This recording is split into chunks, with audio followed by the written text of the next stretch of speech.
someone heard it that night. A woman, standing near the Soulmate, April 4th around 9:30 p.m., and she heard a splash.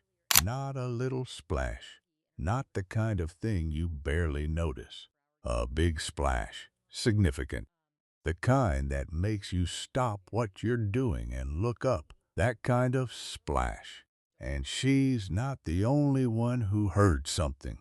There were people with her. Multiple people. And they didn't just hear something, they saw something too. Flares. Going off from the Soulmate, not from way out where Brian Hooker says he eventually was. From the Soulmate itself. From the boat that Lynette supposedly never made it back to.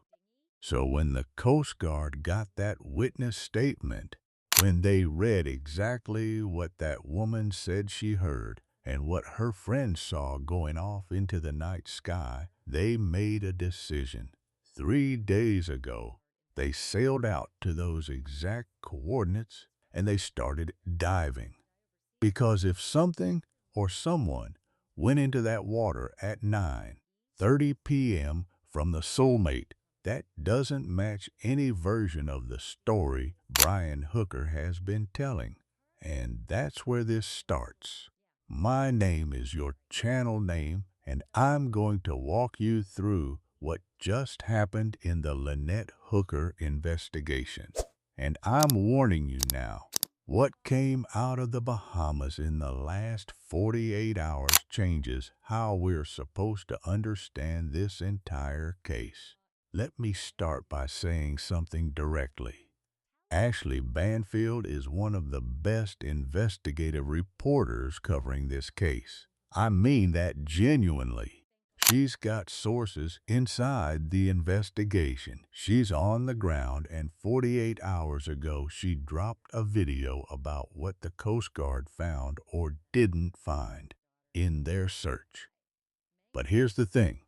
There's information in that video that people are kind of glossing over.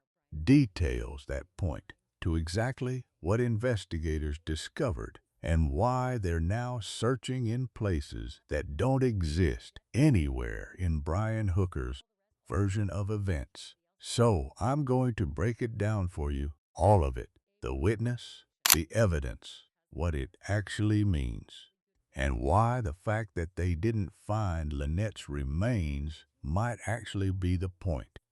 3 days. The Coast Guard was out there for 3 days with sonar equipment, drones, specialized divers, Maggie the cadaver dog from Broward County Sheriff's Office, federal investigators. Full operation, maximum effort, and they didn't find Lynette's remains.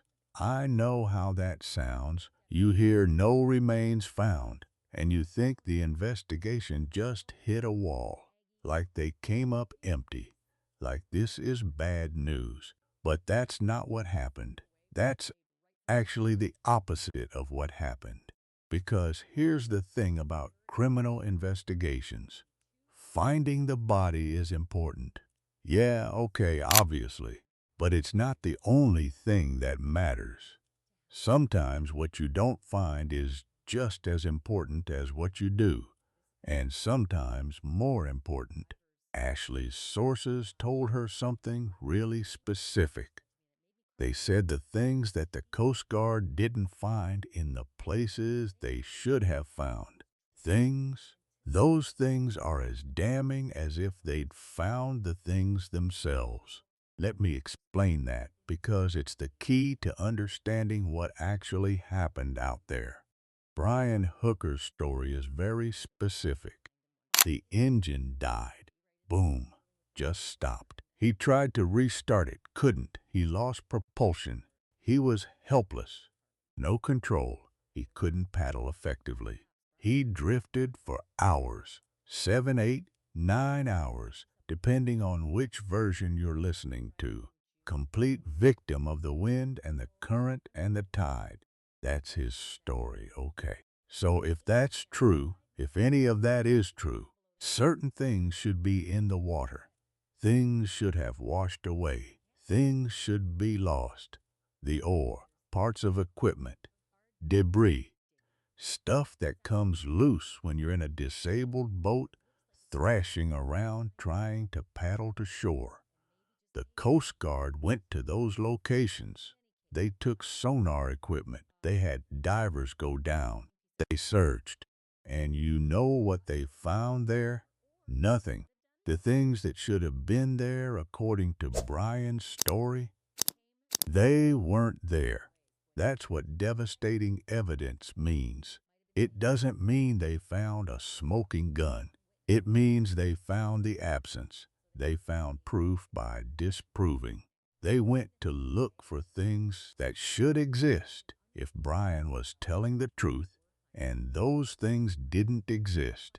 So either those things never went into the water, which means his story about losing equipment and drifting helplessly is false, or they went somewhere else, somewhere Brian didn't mention, somewhere the GPS data points them toward. That's devastating to a defendant's case. That's the kind of thing that makes a lawyer very nervous. Now let's talk about the dinghy, because this is critical and honestly kind of strange. 7.5 weeks the Bahamian police had that boat. The Coast Guard wanted it for investigation purposes immediately. For weeks they were trying to get access to it. The Bahamian authorities were holding it. Finally, this week, the Coast Guard got it. They secured it. They brought it in for analysis. Maggie, the cadaver dog, she got into that dinghy. She did a full assessment. This is a dog trained specifically to detect human decomposition. This is a dog that can smell the biological process of death from significant distances. And Maggie didn't alert. Now, if you're listening to this and thinking, okay, that's good news for Brian, the dog didn't find anything, then I need to explain something to you about how this actually works. A cadaver dog, when there's a dead body, can detect decomposition within 3 hours of death. 3 hours. That's the window. After that, the scent signatures on a surface, they start to fade, especially in warm climates, especially with weather exposure. But here's the thing. The dinghy wasn't exposed to weather. It wasn't sitting out in the Bahamian sun and rain for 7 weeks. It was kept in a warehouse garage, out of the elements, protected, which actually is good for evidence preservation. If Lynette had been in that dinghy, there should still be trace evidence. There should still be scent. Maggie didn't alert. So what does that mean? It means either Lynette was never in that dinghy, or she was in it, but only for less than 3 hours before she was moved somewhere else. And that matters because Brian's entire story depends on her being in that dinghy for hours. He's claiming she fell in while they were out on the water. He's claiming he tried to save her. He's claiming he was in that dinghy trying to paddle back to shore. He's claiming he was helpless in that dinghy for 7 to 9 hours. If any of that was true, Maggie would have alerted. She didn't, and that silence is louder than any bark. But here's what's actually even more significant. Maggie didn't alert anywhere. Not on the dinghy, not in the water, not on land, nowhere. She was brought to the Bahamas. She searched multiple locations. She didn't alert in any of them. Now, you might think that's bad news for the investigation. Like, well, the dog couldn't find anything, so maybe there's nothing to find. But that's not how investigators are reading it. Maggie was brought there the first time based on Brian's story, based on the locations that would make sense if what he said was actually true, and she didn't alert in those places.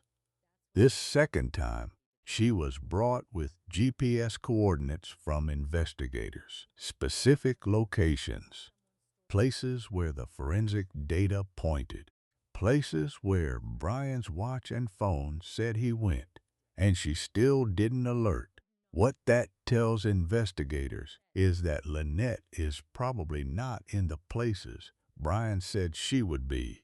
She's probably not in the shallow water where accidents happen. She's probably not in the bathtub Sea of Abaco where you can see the bottom from a boat. She's probably in one of the two locations where Brian's GPS data showed him circling deliberately. One of the two circles that investigators have been keeping quiet about. One of the two places that don't match anything in Brian's story.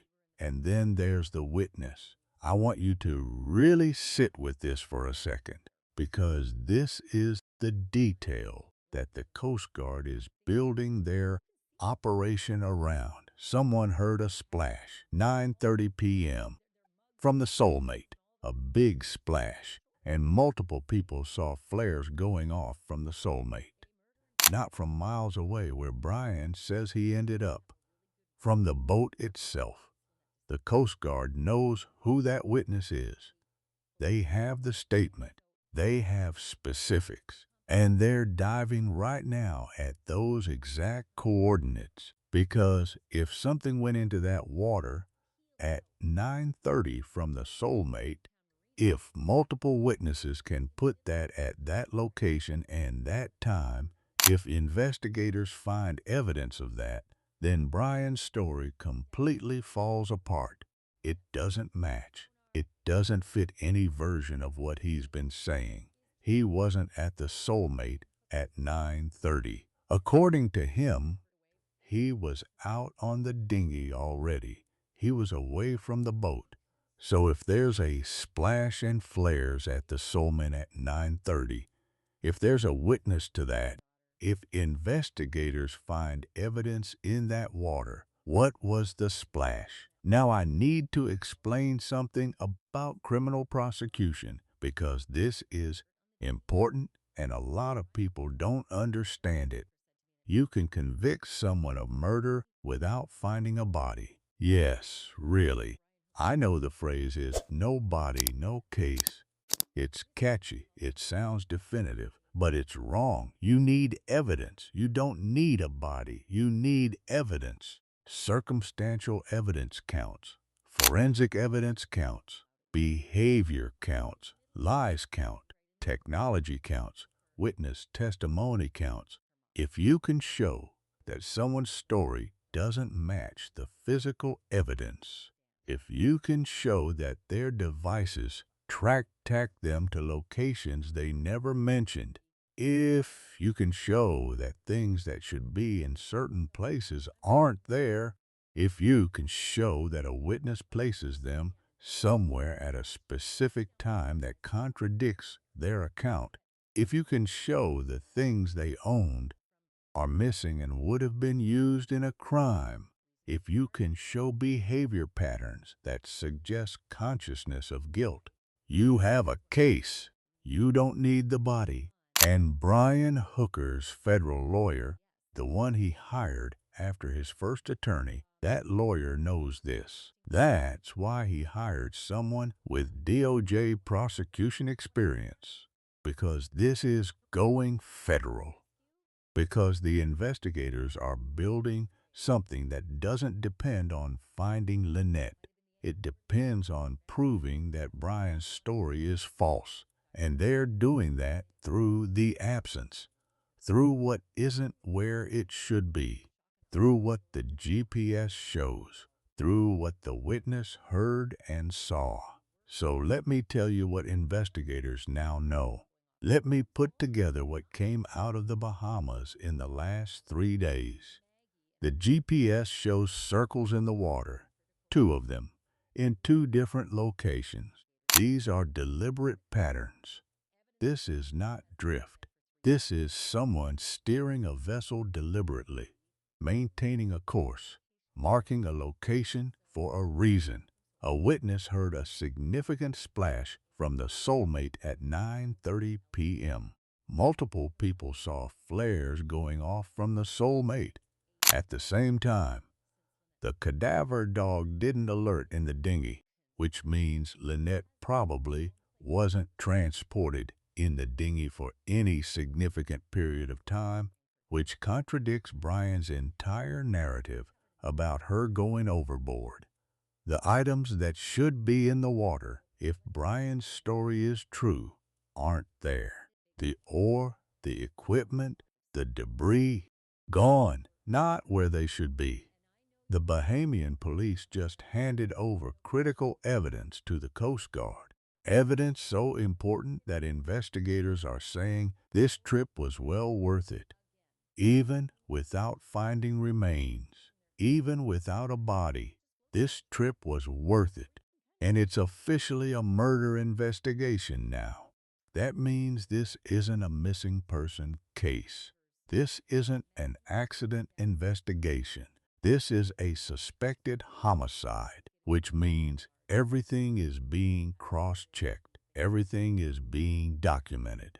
Every piece of evidence is critical. I want to talk about what happened to Lynette for a second, because in all of this forensic analysis and investigation update, it's easy to lose sight of who we're talking about. She was 55.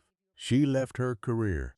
She sold her house. She gave away most of what she owned to live a dream that most people only talk about. She lived on a sailboat for over a decade, documenting sunsets and sea turtles and cinnamon rolls baked in a tiny oven.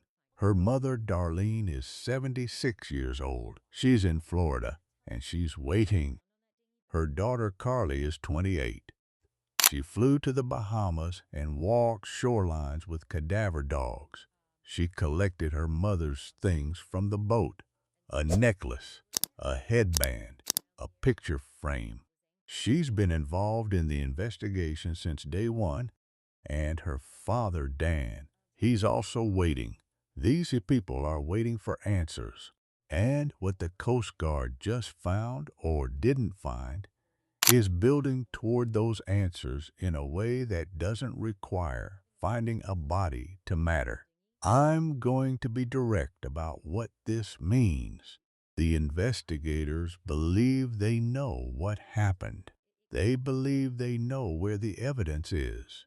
They're building a case based on forensic data that contradicts every version of Brian's story.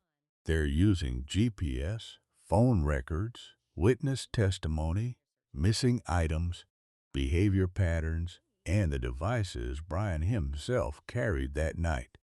And if those GPS coordinates they're diving on right now, if those locations produce what investigators believe they'll produce, if that witness testimony holds up, if that critical evidence the Bahamian police turned over is what sources are saying it is, then Brian Hooker is going to find out very quickly that machines don't negotiate, that GPS doesn't lie, that witness statements matter, that absence of evidence can be evidence of absence. Tick-tock. If you know anything about April 4th in the Bahamas, if you saw anything, if you were near the Soulmate around 9:30 that night, if you have information about any of this, you need to contact someone. The Royal Bahamas Police Force. Their number is 242-322-4444. The U.S. Coast Guard Investigative Service. You can go to tips.fbi.gov or call 1-800-CALL-FBI. There's also an anonymous tips app. It's called CIUS, Coast Guard Investigative Service. You can download it. You can submit tips anonymously. If you don't want to talk to media, that's fine. Talk to the investigators. Both investigations are still active. Both agencies are still working. And there's a witness, multiple witnesses, who heard something and saw something that night. And they might just be the thing that changes everything. Lynette Hooker is still missing, but the investigation is not. Subscribe if you're following this. I'm going to bring you updates as they break because this case is moving. This is happening now, and the next development could be the one that changes everything.